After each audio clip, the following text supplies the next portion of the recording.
Ladies and gentlemen, thank you for standing by, and welcome to the Brown-Forman First Quarter Fiscal 2021 Earnings Call. At this time, all participants are in a listen-only mode. After the speaker's remarks, there will be a question-and-answer session. To ask a question during the session, you will need to press star one on your telephone. If you would like to withdraw your question, press the pound key. Please be advised that today's conference is being recorded. If you require further assistance, please press star zero. I would now like to hand the conference over to your speaker today, Leanne Cunningham, Senior Vice President, Shareholder Relations Officer. Thank you. You may begin. Thank you, Dorothy, and good morning, everyone. I would like to thank each of you for joining us for Brown-Forman's First Quarter Fiscal 2021 Earnings Call. Joining me today are Lawson Whiting, President and Chief Executive Officer, and Jane Morreau, Executive Vice President and Chief Financial Officer. This morning's conference call contains forward-looking statements based on our current expectations. Numerous risks and uncertainties may cause actual results to differ materially from those anticipated or projected in these statements. Many of the factors that will determine future results are beyond the company's ability to control or predict. You should not place undue reliance on any forward-looking statements, and the company takes no obligation to update any of these statements, whether due to new information, future events, or otherwise. This morning we issued a press release containing our results for the first quarter fiscal 2021, in addition to posting presentation materials that Lawson and Jane will walk you through momentarily. Both the release and the presentation can be found on our website under the section titled Investors, Events and Presentations. In the press release, we listed a number of risk factors that you should consider in conjunction with our forward-looking statements. Other significant risk factors are described in our Form 10-K and Form 10-Q reports filed with the Securities and Exchange Commission. During this call, we will be discussing certain non-GAAP financial measures. These measures, a reconciliation to the most directly comparable GAAP financial measures, and the reason management believes they provide useful information to investors regarding the company's financial conditions and results of operations, are contained in the press release and investor presentation. With that, I would like to turn the call over to Lawson. Thank you, Leanne, and good morning, everyone. As I stated in the earnings release that went out earlier this morning, I'm actually very pleased with the company's first quarter performance and truly want to thank our dedicated, agile, and resilient team of employees worldwide who made these results possible. We entered this fiscal year in one of the most complex and challenging business environments that we have seen in decades. Every market around the world has and continues to experience the health and economic impacts of the COVID-19 pandemic. We've continued to lead by our values, keeping the health and safety of all our employees as our highest priority. But we remain committed to our strategic priorities, but like much of the world, we're adjusting the ways in which we do our work. There have been very dramatic changes to channels, to brands, occasions, which really impacts things like size mix and formats, and we continue to see a lot of volatility around the world. One of the most obvious ways that COVID-19 has impacted our business is the prolonged closure of the on-premise and the resulting shift in consumption to at-home occasions. As you can imagine, we've rapidly shifted people and investments into the off-premise, but different markets around the world have shown very different results. Even more interesting, we've also seen the pandemic accelerate a number of macro consumer trends. For the most part, trends that were happening before the pandemic have really accelerated over the past few months. So I thought I would walk through some of these accelerating trends as well as provide examples of how we are capitalizing on these trends to our advantage. The first really would be premiumization. This was a growing trend pre-COVID and really has been a trend in the spirits business for a long time, but we've seen growth rates of premium and super premium brands accelerate greatly in the U.S. since March. Before I go further, I did want to note that this is an area where we have started to see a divergence between the more developed markets, like much of Europe and the United States, and the emerging markets. We believe this is largely due to the broader social safety nets and other forms of stimulus that the larger developed markets offer. So consumer spending has remained strong in many developed markets, and the spirits industry is benefiting. We do believe consumers are looking for everyday luxuries, and this is great for super premium spirits. In the U.S., Nielsen trends for spirits have remained very strong since the beginning of the pandemic and have really maintained those high rates of growth through the summer. The long-term trend of spirits taking share from beer and wine continues. I think as long as people are largely unable to spend on travel and other forms of entertainment, we think that the spirit strong growth will continue predominantly in the off-premise. Making cocktails at home has certainly become a source of entertainment for many, and that makes this pandemic just a little bit easier to take. We also have confidence that we may not see the level of down trading that we might have seen in past recessions in the developed economies. The factors are just different this time. As a premium spirits company, we feel that our portfolio of brands is well positioned to win in this type of environment. The next macro trend I wanted to touch on is media consumption. Consumers have been shifting away from more traditional forms of media, for a number of years. And we're not only seeing an increase in overall media consumption, which is intuitive as consumers around the world are spending more time at home, but also an acceleration of media consumption by digital platforms like social and streaming services. And as I have mentioned on prior calls, we continue to move more and more of our investments behind our brands into broad reach media, especially growth areas like online video. And I'm thrilled that we brought our new creative partner, Energy BBDO, on board at the beginning of 2020, right before the world went into shutdown. While our brand expense was down significantly in Q1, driven by the uncertain environment, starting in Q2 you will begin seeing more spending as we launch new creative across many of our brands. Some of you may already seen the new Woodford Reserve ads that began airing earlier this month, and a lot of new work from the Jack Daniel's family, which will be coming out soon. While not unique to spirits, the e-commerce channel globally has been growing even faster since the pandemic as consumers look for greater convenience. While e-commerce is still a small part of our overall business today, since March we've increased our investment, both in dollars and in people, to focus on this growing channel. Familiar and trusted brands are posed to win in these types of shopping environments, which gives many of our brands, like Jack Daniel's or Woodford Reserve, we believe a good advantage. Furthermore, convenience more broadly as a macro trend has influenced our business in a couple of ways. With bars closed, consumers want convenient and easy-to-mix cocktails at home. Our Jack Daniel's Tennessee Honey and Apple brands are providing consumers ease in making flavorful yet simple cocktails. And there are a lot of people making margaritas at home too, and that has really helped our tequila portfolio continue to grow across the U.S. And we're really pleased with the early success of our DrinkWorks partnership and our first branded cocktail with them called Jack Daniel's Lynchburg Lemonade. Consumers are also increasingly interested in ready-to-drink cocktails. So I think I'd like to spend a couple of minutes this morning just on this increasingly popular category, and as Jane will share with you, a key driver of our first quarter results. Ready-to-drink beverages, or RTDs, are having a moment right now, but it's a business we've believed in and invested in for a long time. It was nearly 30 years ago that we launched Jack Daniel's Country Cocktails in the U.S. Since that time, we've been building RTDs in many markets around the world. Globally, Jack Daniel's RTDs are now over 10 million cases, with Australia, the U.S., Germany, and Mexico all over 1 million cases. This really has become a meaningful business for our company.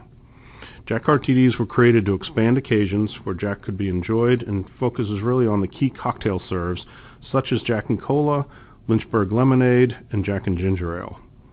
These RTDs serve as an important consumer recruitment vehicle due to the category's light and really accessible flavor profile. Through innovation, we feel we can meet consumer taste and pack preferences as they really do vary by market.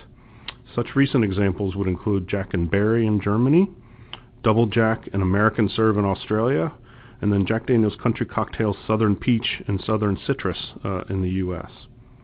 Our other large RTD business is our tequila-based New Mix RTDs in Mexico, which are now over 7 million cases. This business is also doing well in the environment we're in. I believe that we're well positioned with the right offerings at the right time to meet the increase in popularity of these ready-to-drink cocktails. So with that, I'll turn the call over to Jane, who will walk us through our first quarter financial results. Thank you, Lawson, and good morning, everyone. As Lawson said, we are pleased with the start to our fiscal year, particularly in light of the current environment, with both our underlying net sales and operating income up relative to last year, and our reported operating income and EPS increasing even more. Not surprising, and amplified during this volatile time, there is considerable noise in these results, ranging from product innovation launches, timing-related items in the same period last year, portfolio reshaping, a significant discrete tax benefit, and of course, COVID-19 related effects that include inventory fluctuations, customer buying pattern changes, and geographic, channel, size, and portfolio mix shifts. I plan on highlighting these effects on our results to provide more clarity on our performance in the quarter. But first, as a reminder, our business began to significantly experience the impact of the COVID-19 pandemic in our fourth quarter of fiscal 2020, beginning in mid-March and continuing throughout April. As a result, we estimated that the pandemic negatively affected our underlying net sales approximately 15% for the March-April period, with a greater negative effect occurring in April, following some benefit we believe we experienced from pantry loading in March in some of our larger developed markets. Now, with that as a backdrop, let's turn our attention to the first quarter, where our results improved significantly relative to our fourth quarter of fiscal 2020. Starting with our top line, compared to the first quarter of last year, reported net sales were down modestly, reflecting the rebalancing or give back of the distributor inventory built in the U.S. in April 2020 during the period of great uncertainty surrounding potential supply chain disruptions. Adjusting for this factor, our underlying net sales grew 3%. When stripping out the noise I noted earlier, however, we believe our net sales were down low single digits. As we look broadly across our geographic clusters, all were affected in some way during this quarter by the pandemic and its related effects. Of course, some more than others. Our travel retail business continued to be the most significantly affected as international airline travel remains at very low levels. Airport stores are largely closed. Airlines are offering limited in-flight services, and the cruise industry is still shut down. These factors contributed to our underlying net sales declining over 60% for the quarter for our travel retail business. Our emerging markets collectively declined underlying net sales low single digits for the quarter. Benefits from timing-related customer buying patterns in Q1 of both last year and this year, notably in Poland and Brazil, and exceptional growth from our new mix RTD business in Mexico, driven by the temporary interruption experienced in the country's beer supply chain in May, June, masked the significant and broad-based declines registered across nearly all our emerging markets. Our developed international markets returned to underlying net sales growth in the quarter, up double digits, propelled by the accelerated demand for RTDs, most notably in Australia and Germany, which are both benefiting from the consumer desire for convenience.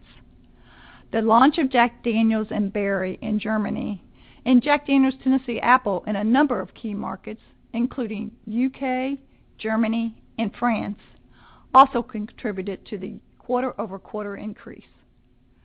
Further, we estimate that favorable comparisons to Q1 last year and customer buying patterns this year contributed to nearly half of the growth in underlying net sales. Adjusting for these factors, we believe our developed international business grew low single digits. And finally, our U.S. business, which represents half our net sales, has remained resilient throughout this pandemic. Our portfolio appears to be well positioned, as Lawson mentioned, in this important market to meet some of the changing consumer needs and behaviors, driven by the significant increase in at-home consumption and the desire for everyday luxury. In fact, the acceleration in our underlying net sales growth in the quarter in this market was driven by those brands in our portfolio that are meeting those needs. For example, the desire for convenience. Our Jack Daniel's RTDs experienced strong consumer demand, both from our existing Jack Daniel's Country Cocktails brand, as well as the excitement of our recent limited introduction of new spirits-based Jack Daniel's RTDs. The ease of mixability. The continued launch of Jack Daniel's Tennessee Apple higher volumes of Jack Daniel's Tennessee Honey and our tequilas, El Jimador and Herradura, provided a benefit to the quarter. As a reminder, we will begin to lap the launch of Jack Daniel's Tennessee Apple in this market in our second quarter. Everyday luxury. Woodford Reserve and Old Forester continue the sustained double-digit growth trends that we've enjoyed for a number of years.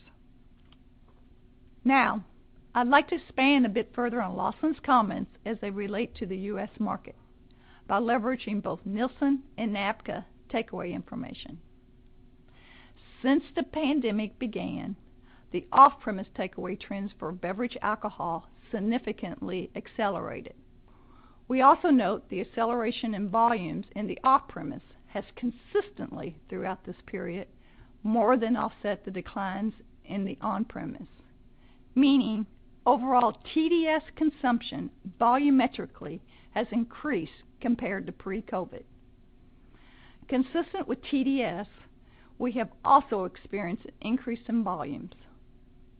However, portfolio and channel mix shifts have adversely affected our margins, which I will discuss in a bit. As you know, each of our major markets around the world are in varying stages of reopening, and in some cases are experiencing a halt in reopenings, new restrictions, or even a second round of closures. Consumer purchase patterns continue to evolve as bars, restaurants, and other on-premise channels try to remain open while complying with various regulations. And in some markets, we are seeing a return of consumers to the on-premise as restrictions on consumer movement are easing. I thought it was important to take a minute and talk about our flagship brand, Jack Daniel's Tennessee Whiskey, and how it's performing in this environment.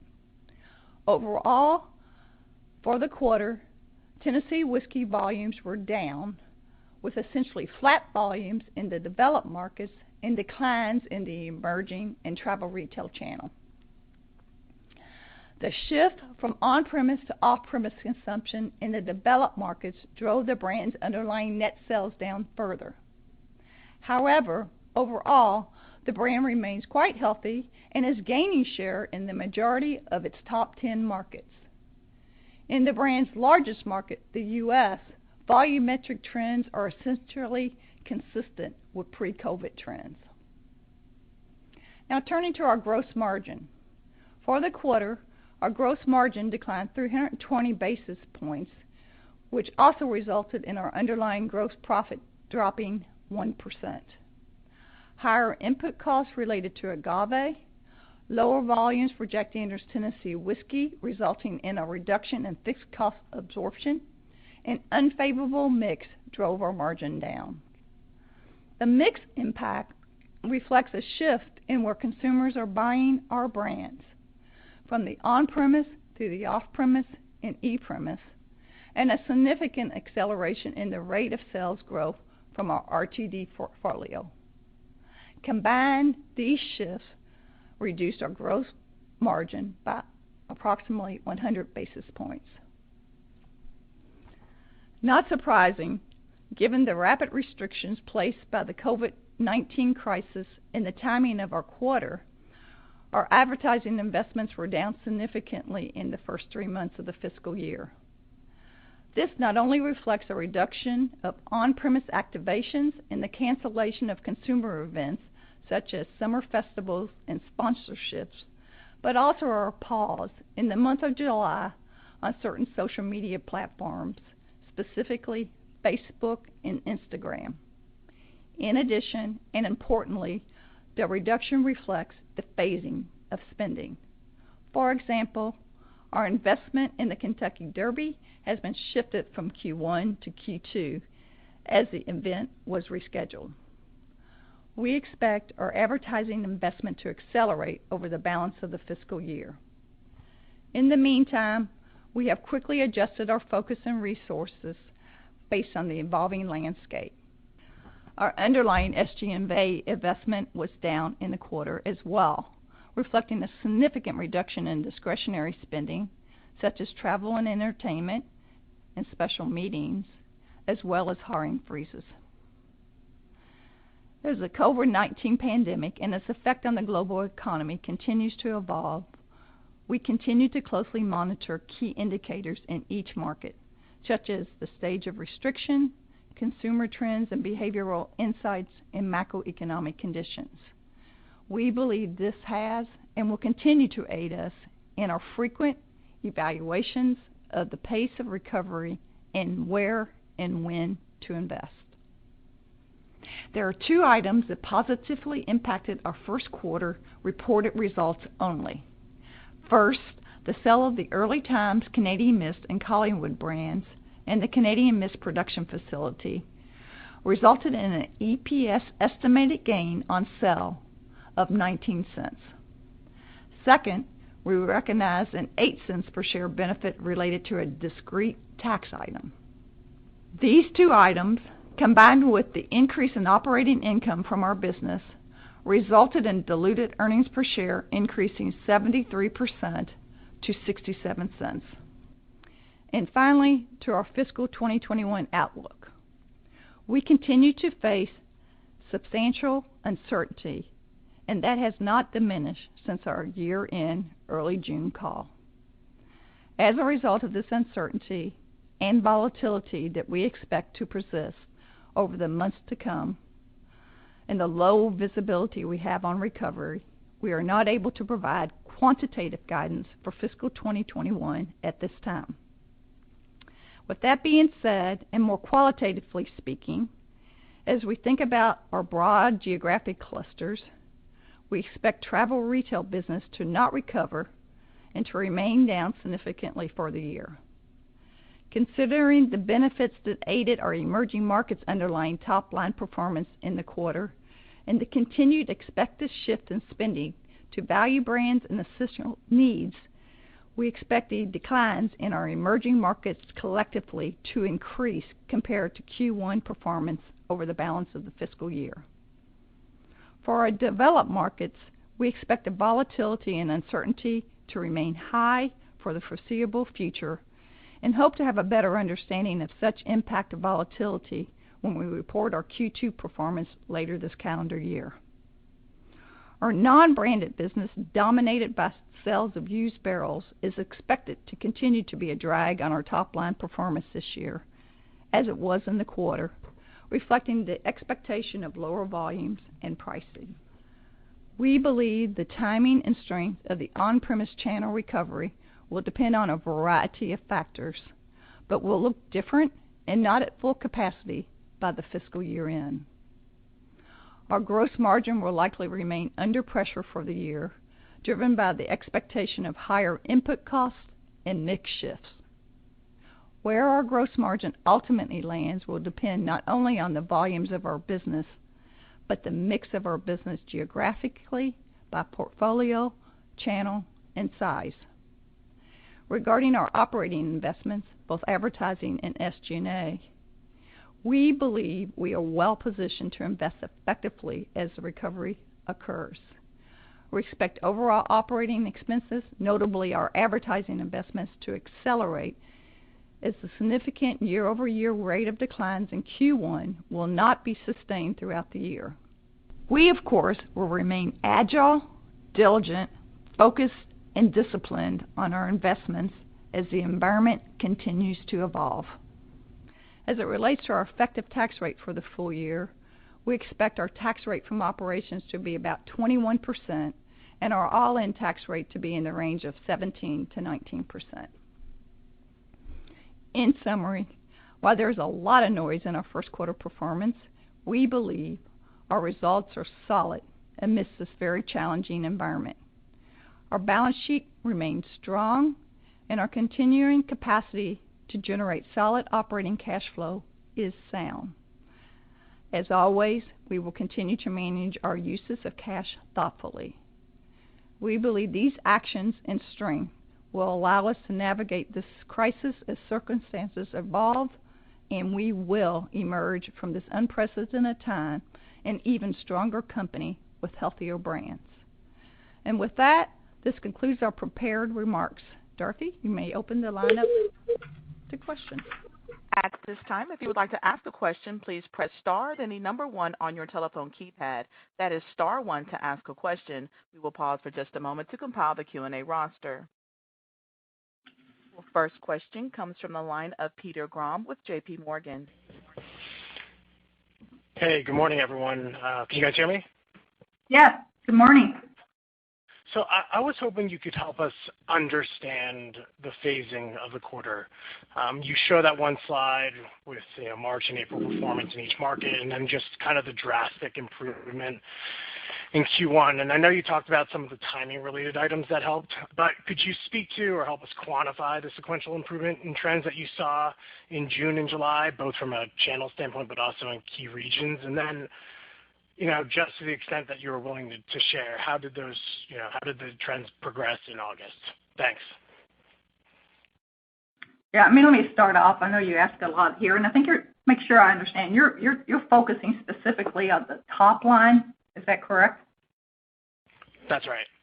Okay. So if you recall at our year-end call, we had already some visibility in our month of May results. And we told you at that time that they had improved from our lows in April. We think that was the trough of what we have seen. And but they were still down. So the month of June and July were both positive months. When we look at growth months, obviously, to drive the quarter up. When we look at what's driving this, travel retail has not improved. It remains down. Our emerging markets, set aside the 3 countries I noted within our script today, which is Poland, Brazil, and Mexico, were all down pretty significantly. There's been no change there, really, from what we had seen at year-end. Where we saw the biggest changes were in an acceleration in the U.S., which, by the way, has remained resilient throughout this pandemic. So we saw some acceleration there, and Lawson was referring to some of the reasons why that was, which is really the consumer behaviors and the desire for convenience with the at-home consumption, and our RTD business is so well placed for that, as is our flavored whiskeys and tequilas. So we benefited from that. And then finally, the developed markets improved significantly from year-end, and that's where we got a fair amount of noise in the numbers. We had some favorable comparisons to last year. We also saw some restocking, if you will, in some markets that we restocked at the hypermarkets where people were shopping at the local corner before, let's say, as an example. So we got a benefit from that. We had the launch of Apple in there, both from the U.S. It wasn't there in the first quarter of last year, and we'll start lapping that in the second quarter of this year, but also the launch in 6 markets at the end of last year and 6 more markets internationally at the beginning of this year. And so we wanted to give visibility into that and say, really, if you strip all that out, our improvement in the developed markets has improved, but not at the rate that you're seeing. We're estimating more in the low single digits type of growth. If you look at channels and things of that nature, the on-premise has started to recover in some markets, but still down significantly, about 60% in the U.S. Overseas, we just started seeing some of that more easing in the months of June and July, and I'm seeing some promising trends there, but have a ways to go, particularly in those tourist markets such as Spain and Turkey and Czechia. E-premise remains on fire, as Lawson mentioned, and so that growth rate has continued to be pretty solid throughout. We haven't seen a lot of change in that. But all in, what we were trying to give exposure to was that we think all of our trends in the business have improved, but not at the rates that we recorded in the first quarter. We think we're down growing, if you pull a lot of the one-time factors out, more in the low single digits. Great, thank you. I'll pass it on. Your next question comes from the line of Vivien Azer with Cowen. Hi, good morning. I was hoping to ask about Woodford Reserve. Certainly, double-digit growth is excellent, given the strong track record that we've seen for the brand. But the growth that you guys are reporting certainly is below what we're seeing in Nielsen and NABCA. And so my understanding was that the international exposure for that brand, inclusive of travel retail, was still relatively small. But just wondering how big of a headwind that might have been to Woodford's underlying trends. Thanks. Sure. I mean, travel retail is a meaningful business for the Woodford Reserve brand, so that would have put a little bit of pressure on it. But the bigger issue is the on-premise, really, in the U.S. for Woodford. I mean, that's put pressure on it. That's why you would see better Nielsen trends than you're going to see in our reported results. Another part of it, I think, is just interesting. Derby, remember, moved from May to this coming weekend, and so we were comping against a quarter that had all the Kentucky Derby related volume to it. And so, we hope to see a little bit of a pickup as this coming weekend hits, although Lord knows we don't know what kind of Derby it's going to be. But, that put pressure on it too. Got it. That's really helpful. And I'll just ask one quick follow-up, please. It looks like your canned cocktail offering in the U.S. Per your website is listed in about 16 states. Just curious to understand what your level of distribution is within that limited footprint and how we should think about a further national rollout in the U.S. for the canned cocktails. Thank you. Yeah, but to be honest, I don't know the distribution numbers off of my head, but it's still small. I mean, it's an effort. It's really an innovation effort that we're trying to just get off the ground right now and figure out which flavors are going to work best. We do know the Jack and Cola and the Lynchburg lemonade are the two flavors that seem to be doing the best. Mm-hmm. But it's still, in terms of the scale of our RTD business, the spirit-based RTDs in the U.S. are still, pretty small. Yeah. What, 1% or something like that? It's the Country Cocktails brand that is absolutely on fire right now. That is one of the ones that has really, just taken off in this environment. As we mentioned, the Southern Peach in particular. I mean, it's a business that's across 2 million cases at this point, so it's much bigger than the spirit-based business. Spirit-based Understood. RTD. Yeah, no, absolutely. It just seems like the spirits-based RTDs are gaining a lot of attention from consumers. So glad to see you guys are playing there too. Thanks very much for the time. Your next question comes from the line of Kevin Grundy with Jefferies. Hey, good morning, everyone, and congrats on the strong quarter. I wanted to come back to the on-premise and the cadence there and how that's improving, just given the importance here to more broadly to the recovery in the alcohol space. So, Jane, you gave a lot of color. I appreciate that on the call, and you mentioned some of the recovery to Peter's question earlier. So specifically with respect to on-premise, because we've seen some case counts tick up in Western Europe now at this point.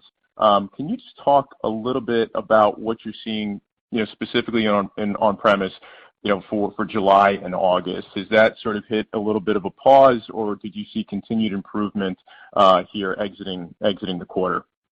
Yeah.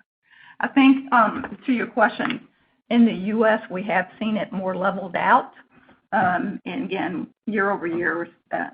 When I look back at May, June, even early July, and gained some steam, if you will, but with the recent halts and openings and new restrictions that have been put in place, really the momentum really has leveled out in the U.S. Overseas, I think it's picked up a bit. And we get information a bit later on that, but it has picked up a bit. Depends on the market, of course, and all this is dictated by or determined by market where it might be performing and where it's not. But I think really importantly, it's something we've been talking about and looking, and I'm sure you've seen this as well, is that just the overall consumption, this is a U.S. comment, by the way, just the overall consumption of total distilled spirits pre-COVID, this is on a volumetric basis. You can look on a value basis as well, too, of course, but on a volumetric basis, is higher, even with 60% declines in the on-premise, which is pretty amazing. And it's remained steady. And for us, we are seeing similar trends in terms of our volumes in the U.S. offsetting the on-premise closures and shutdowns and even the declines. I hope that gives you a little bit of color. Yeah, no, go ahead, Lawson. Let me add a point on to it. This is a good spot to make sure that everyone sort of understands this point. Volumetric, if you just take the U.S. as the example market, having the on-premise closed down, which is basically a 1 liter size product, and a lot of the volume moving into 175s, volumetrically looks pretty good, but the margins are weaker on the 175, and so that is one of the factors that's putting pressure on our gross margins. And just wanted to make sure everybody sort of understood that that will reverse at some point when the on-premise comes back again, and we'll take the results that we're getting for now, but there are pretty big different margins between the two sizes. Yeah, I appreciate that. Just one follow-up, if I may.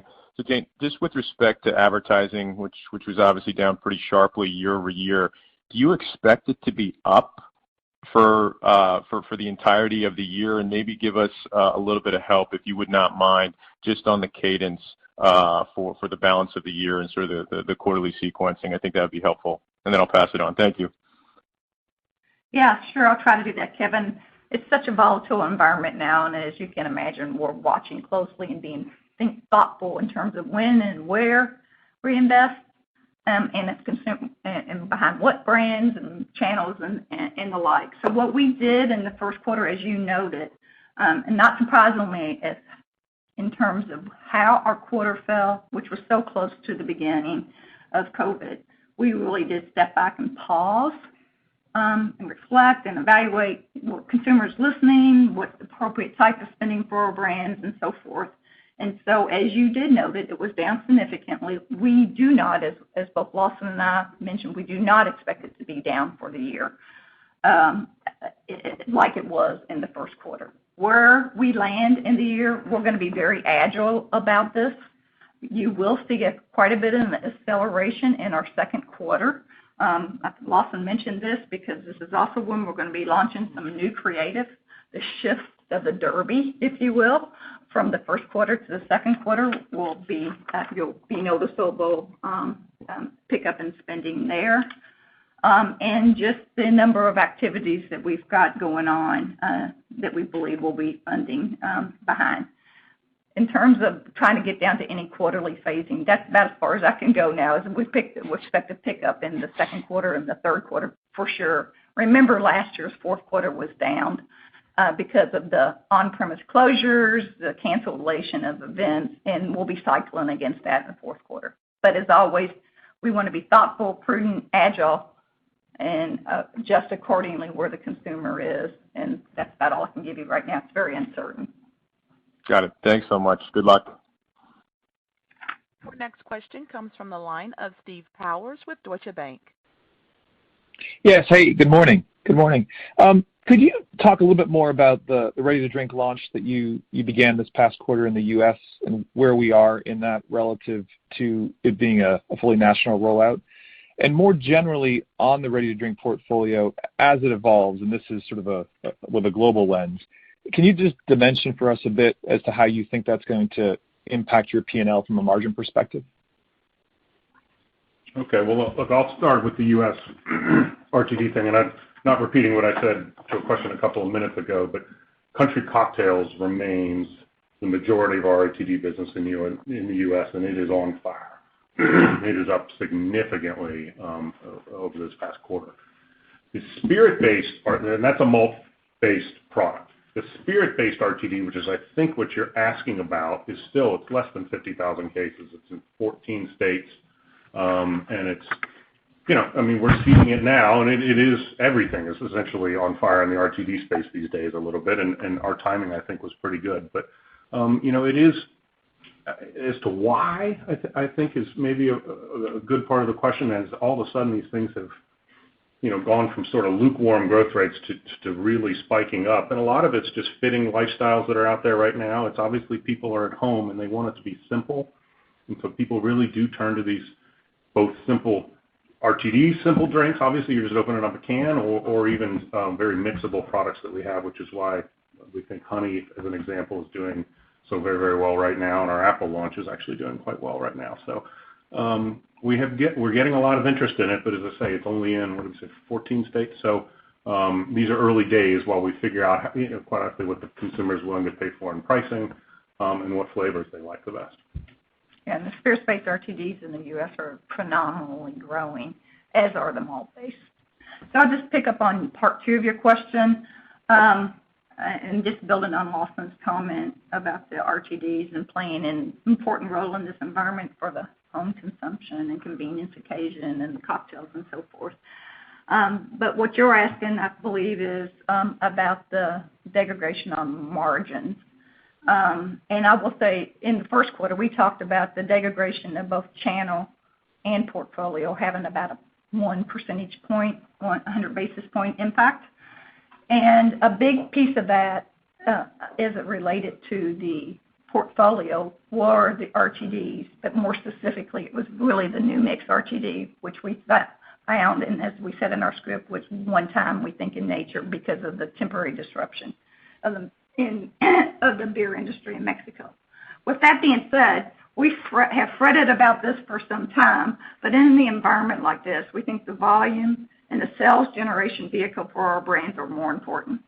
Are you increasing your demand for your products? Absolutely, we are. You can see that. And importantly, if you look at the economics of an RTD, something we do frequently, and we convert it to what we call a drink equivalent basis on a whiskey basis, the economics are phenomenally even better than our full strength. And so that's the couple of ways that we think about it. And in this environment, we think the small amount of degradation in the margin is not material. It 100% makes sense, and we want to be there for the consumer. Okay. Yeah, that's all very, very helpful. I guess if I could just one more, looking down the P&L, over the past few years in response to things like first tariffs and now COVID, you've done a great job of managing down SG&A expense. I think you've taken, I think it's like 500 basis points out of that line on this past quarter versus, say, 2017. As you think about that and you think about the go forward, how much of that do you view as structural efficiency that is capable of enduring versus just progressive belt tightening that at some point is going to likely to come back as things sort of renormalize? Yeah, I don't know. The whole world's changing. I can't answer that fully, but definitely what you saw in the quarter was largely driven by just the absence of travel and entertainment, quite frankly. Yes, we had some hiring freezes going on as well, but it's largely our discretionary spending. And I think we've all learned that you can work differently in this environment, and where it goes and what might come back is yet to be seen. And so I think this is something that we're all going to learn a whole lot about as we look ahead. I don't really have a 100% answer to that at this point, but we definitely know that we can work differently and have been working effectively differently. Yeah, I'll add a little more color to it. Just thinking back, if we go back 4 or 5 years ago, and I think we were pretty public with this, that we made a conscious effort to restrain SG&A growth and get more advertising dollars, more brand expense dollars out there. And we've been pretty successful at doing that. Now, we weren't predicting a pandemic and halting in travel and all that kind of stuff, and certainly comp is way down too. So there will be, SG&A will grow from here. It's just, I think as Jane said, there are a lot of things we're learning as a company that you can do differently. And so will it, it's hard to forecast out that many years, but, will it get back to where it was? Probably not. At least not in the T&E bucket. Yeah. I think there's probably a permanent change in the way that people do business, and we'll have to see how how life unfolds a little bit. But SG&A, I think we feel pretty good about the way we've managed through the balance between those two different operating expense buckets. Great. Thanks again. Your next question comes from the line of Eric Serotta from Evercore. Good morning. Lawson, wanted to get your thoughts on the performance of Tennessee whiskey in the U.S. Jane mentioned that the growth rate in the quarter was similar to pre-COVID levels.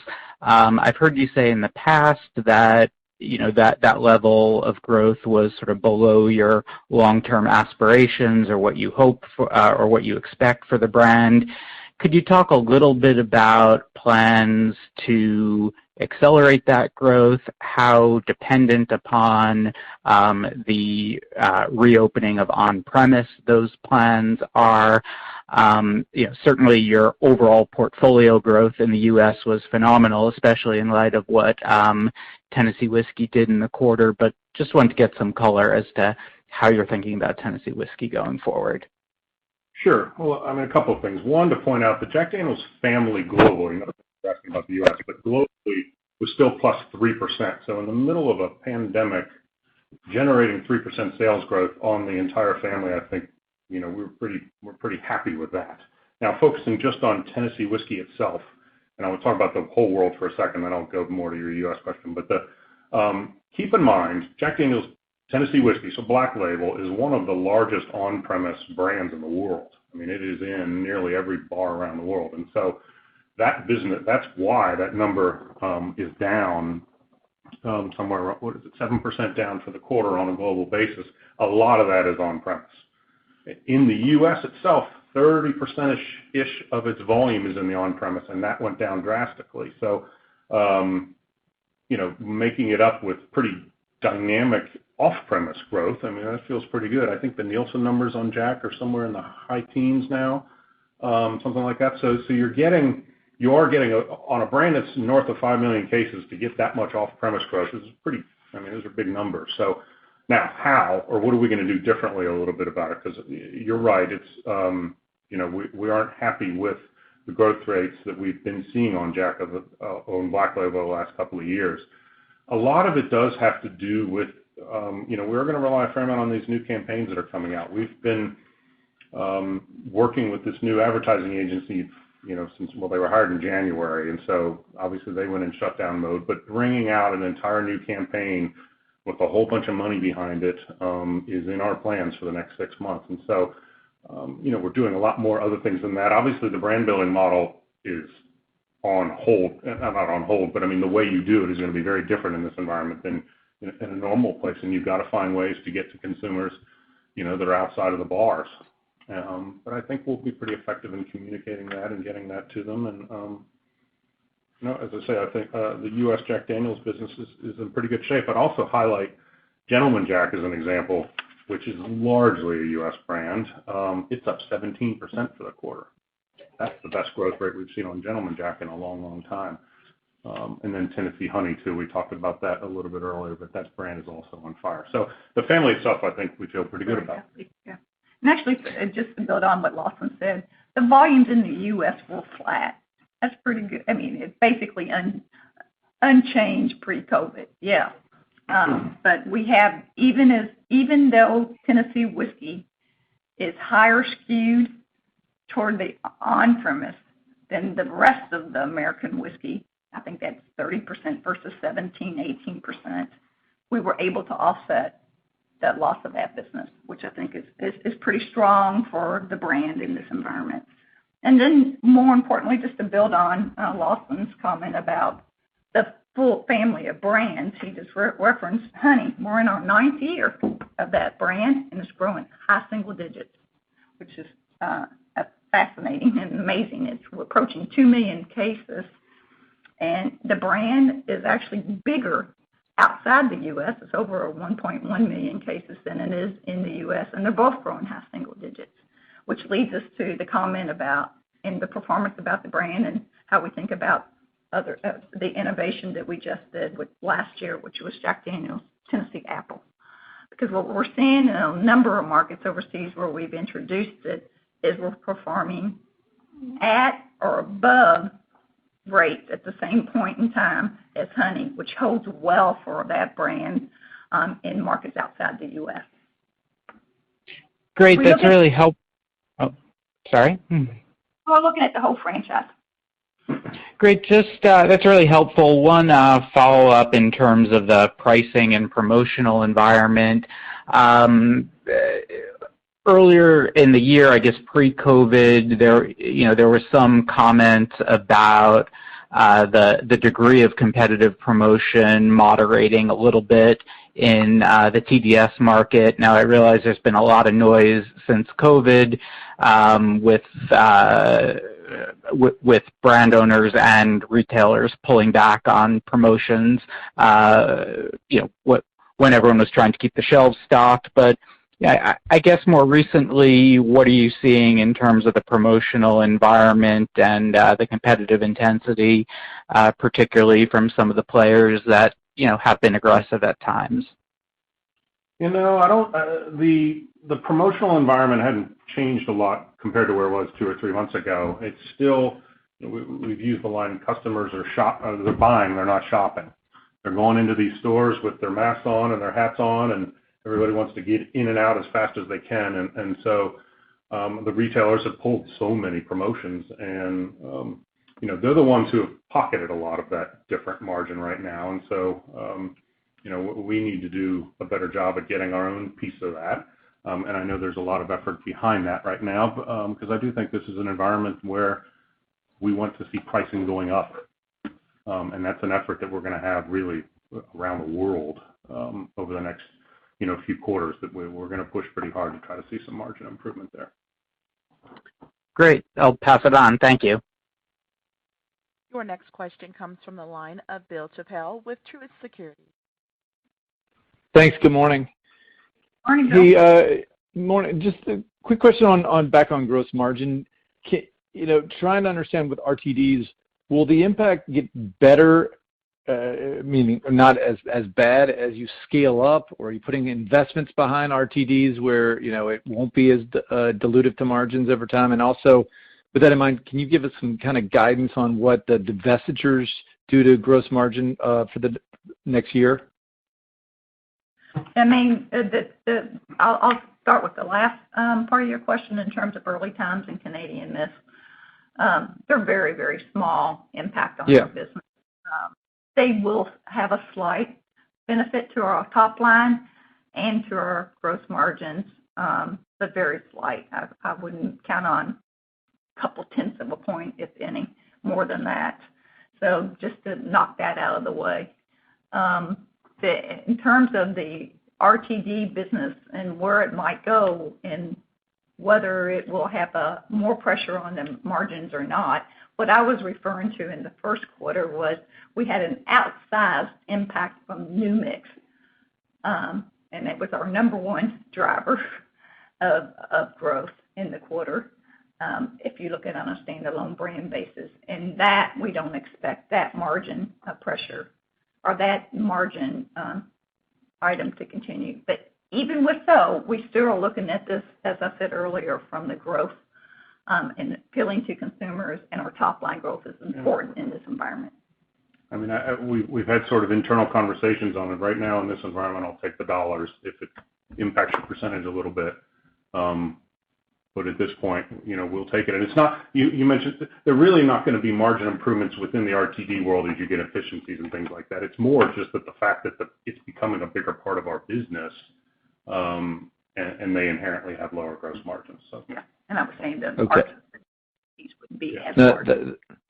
That helps. And Lawson, can you remind us, just on the new advertising firm, the stepped up advertising, kind of what the main goal is? And when I say that, is it trying to keep up with some of the U.S. competitors that have advertised more over the past few years? Is it a new demographic or a new target audience that you're trying to reach?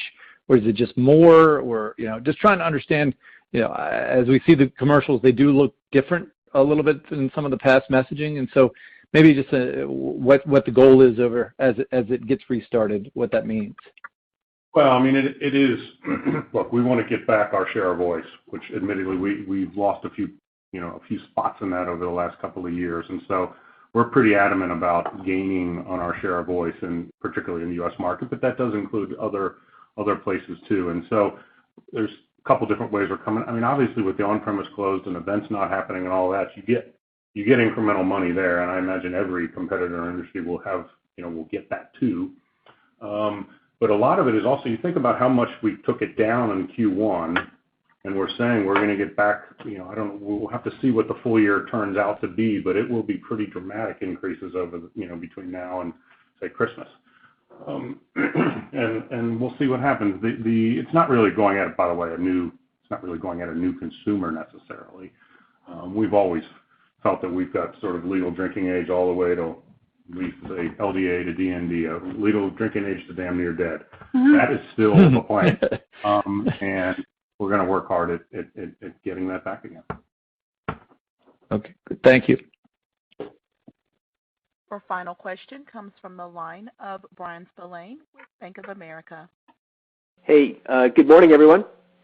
So just two for me. One, Lawson, you made a comment in your prepared remarks about maybe not expecting to see as much trade down in this sort of episode versus what we've seen in prior recessions. I'm assuming you were talking about the U.S. and developed international, but just a little bit more color on why you think that would be the case, especially if we get to a point where there's less fiscal help that governments are providing for consumers. One of the volatility. Yeah, I mean, okay. I do think one, we have not seen the down trading in our own portfolio, and although it's probably worth pointing out too, over the last 10 years, we have shed most of our brands that were sort of less than premium, and so we don't have a lot to trade down to. But I think in the broader question of across the whole of TDS, certainly the stimulus money is a big part of it, and that travels all the way through to Europe and some other places. And as you say, in the emerging markets, there is some trading down, I think, in the emerging markets that we have seen, and a lot of that would be stimulus related too. But I also think in this environment, now this is back to the U.S. a little bit more, we're also in the right categories. So tequilas and whiskeys are places that, where consumers are really buying these days. And those consumers are, a lot of the consumers, while unemployment may be high, is high right now, there's a lot of consumers in the United States that are saving money from not traveling and not vacationing and not doing all those sorts of things. And they've got money. And about the only thing that's fun to do is throw a little home party or sit at, mix cocktails and make, all that kind of thing. And so those tend to be very super premium consumers, and that's what they're spending their money on. And so for us, things like Woodford Reserve Double Oaked, or within Old Forester, the more premium line extensions there, those things are all on fire. And they have been for a while, but they've remained very, very strong. And so we just happen to be the recipients of it. We're with the trends. Our portfolio matches up with the consumer trends these days, and we're getting some benefit from that. Okay, thanks. And then Lawson, maybe just one more. Just as we're thinking about on-premise and maybe a couple of years out, and especially if we get into a point where where there's less T&E, right? We're all traveling less. Just is your expectation that the on-premise revenue pool 3 years out will ultimately still be smaller than where it was pre-COVID? Just trying to understand how you're thinking about rate of recovery and kind of what on-premise could look like, over a multi-year period. Yeah, I mean, look, I'm going to be guessing or forecasting because I don't know any better than you would. I mean, certainly, I think over the next 6 to 12 months, the on-premise is still going to be way down, and I think you're going to see a lot of restaurants close and all those kind of things. But I'm also a strong believer that humans are very social animals, and they miss it. And people, really miss going out to dinner and socializing. And so I don't really see a permanent change in that. I just think it's going to take a while to sort of rebuild itself back up again. So I don't know. As I say, I think it'll be pretty weak for the next 6 to 12, and then you'll be comping against such easy periods as restaurants open back up again. You're probably going to get a period of pretty good, acceleration. But 3, 4, 5 years out, I just don't know. All right. Well, we won't hold you to your prediction for on-premise recovery, but we may hold you to your Derby predictions. So good luck this weekend. Thank you. All right. Have a good Labor Day, everyone. See you, Brian. And we have reached the time for allotted questions. If you would have any closing remarks, please proceed.